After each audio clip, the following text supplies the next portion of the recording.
Бүгінгі күні Қарағанды қаласы полиция басқармасы, әкімшілік полиция бөлімшесінің қызметкерлері жергілікті атқарушы органдармен бірлесіп және төтенше жағдай қызметкерлерінің қатысуымен қысқы кезеңде автомобиль жолдарын күтіп ұстауға жол және коммуналдық ұйымдардың дайындығын тексеру жүргізілді. Онда ерекше назар аударылғаны материалдық техникалық базаның жай-күйі, жол техникасының болуы, жинақталуы және олардың жай-күйі, көктайғаққа қарсы материалдардың болуы. Барлық кемшіліктер бойынша жүргізілген тексеру барысында мүдделі органдарға ақпарат жіберілді.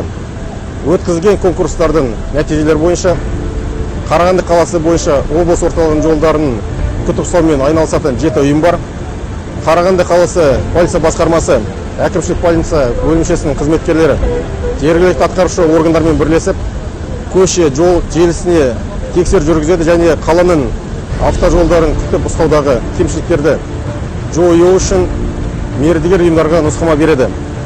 Қарағанды қаласының полиция басқармасының әкімшілік полиция бөлімшесінің қызметкерлері көше жол желісіне 85 тексеру жүргізді.